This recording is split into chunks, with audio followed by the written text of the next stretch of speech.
Mr. Secretary General, Mr. President, world leaders, and distinguished delegates, welcome to New York. It is a profound honor to stand here in my home city as a representative of the American people to address the people of the world. For more than 70 years, in times of war and peace, the leaders of nations, movements, and religions have stood before this assembly.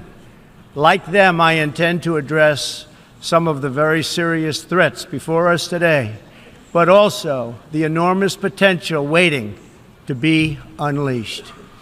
We live in a time of extraordinary opportunity.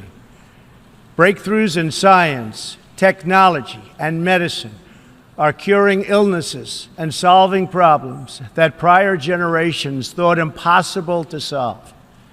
But each day also brings news of growing dangers that threaten everything we cherish and value. Terrorists and extremists have gathered strength and spread to every region of the planet. Rogue regimes represented in this body not only support terrorists, but threaten other nations and their own people with the most destructive weapons known to humanity. Authority and authoritarian powers seek to collapse the values, the systems, and alliances that prevented conflict and tilted the world toward freedom since World War II. International criminal networks traffic drugs, weapons, people, forced dislocation and mass migration, threaten our borders, and new forms of aggression exploit technology to menace our citizens. To put it simply, we meet at a time of both immense promise and great peril. It is entirely up to us whether we lift the world to new heights or let it fall into a valley of disrepair. We have it in our power, should we so choose, to lift millions from poverty, to help our citizens realize their dreams, and to ensure that new generations of children are raised free from violence, hatred, and fear. This institution was founded in the aftermath of 2 world wars to help shape this better future.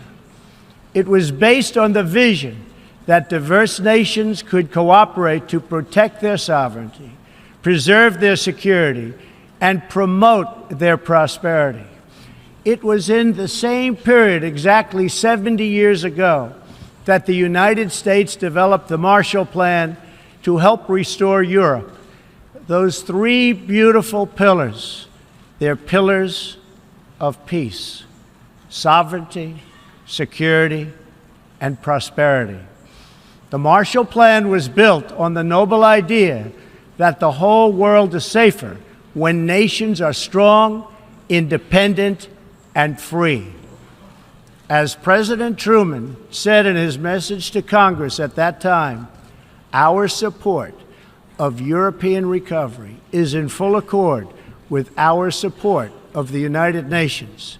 The success of the United Nations depends upon the independent strength of its members.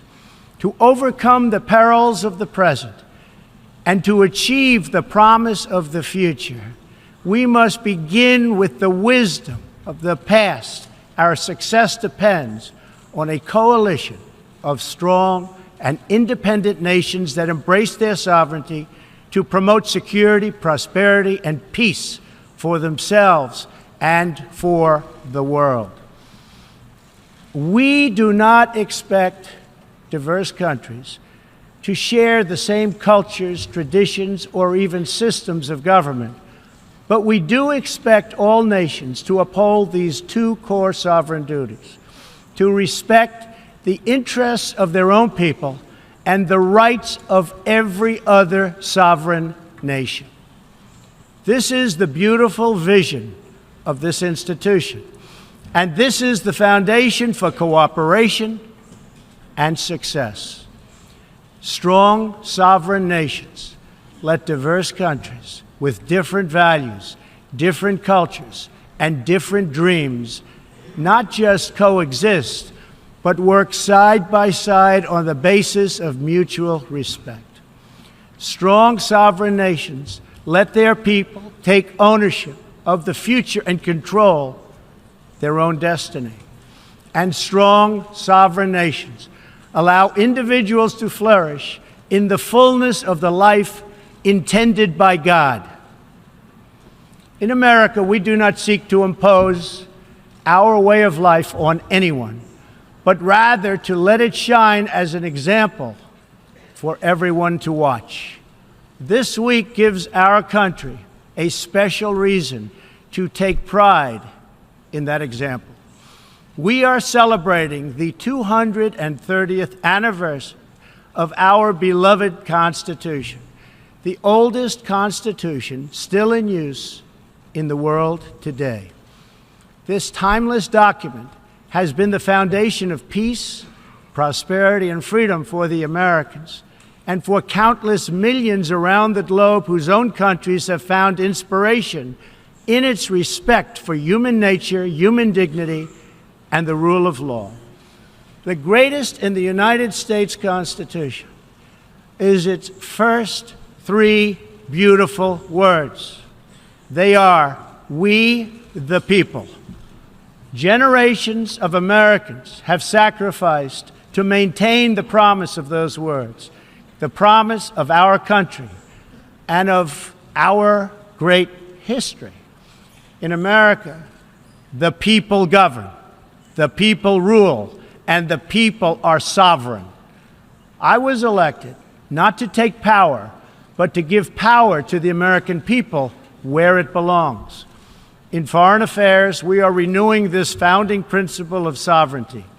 Our government's first duty is to its people, to our citizens, to serve their needs, to ensure their safety, to preserve their rights, and to defend their values.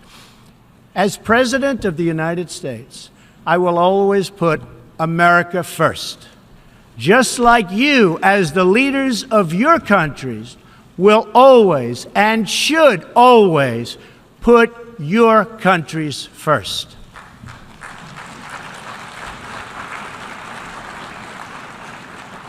All responsible leaders have an obligation to serve their own citizens, and the nation-state remains the best vehicle for elevating the human condition.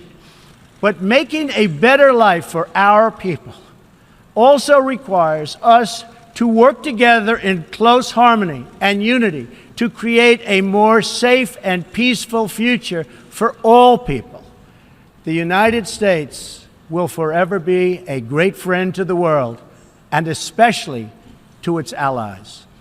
But we can no longer be taken advantage of or enter into a one-sided deal where the United States gets nothing in return. As long as I hold this office, I will defend America's interests above all else. But in fulfilling our obligations to our own nations, we also realize that it's in everyone's interest to seek a future where all nations can be sovereign, prosperous, and secure. America does more than speak for the values expressed in the United Nations Charter.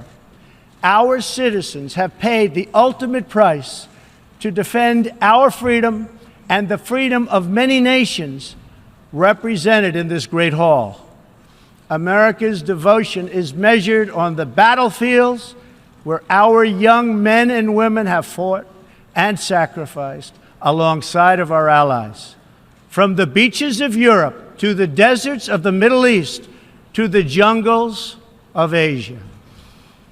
It is an eternal credit to the American character that even after we and our allies emerged victorious from the bloodiest war in history, we did not seek territorial expansion or attempt to oppose and impose our way of life on others.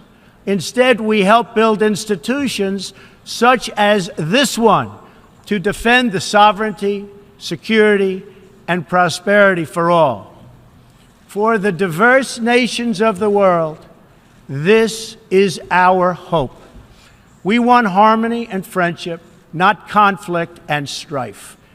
We are guided by outcomes, not ideology. We have a policy of principled realism rooted in shared goals, interests, and values. That realism forces us to confront a question facing every leader and nation in this room. It is a question we cannot escape or avoid. We will slide down the path of complacency, numb to the challenges, threats, and even wars that we face. Or do we have enough strength and pride to confront those dangers today so that our citizens can enjoy peace and prosperity tomorrow? If we desire to lift up our citizens, if we aspire to the approval of history, then we must fulfill our sovereign duties to the people we faithfully represent. We must protect our nations, their interests, and their futures. We must reject threats to sovereignty from the Ukraine to the South China Sea. We must uphold respect for law, respect for borders, and respect for culture, and the peaceful engagement these allow. And just as the founders of this body intended, we must work together and confront together those who threaten us with chaos, turmoil, and terror.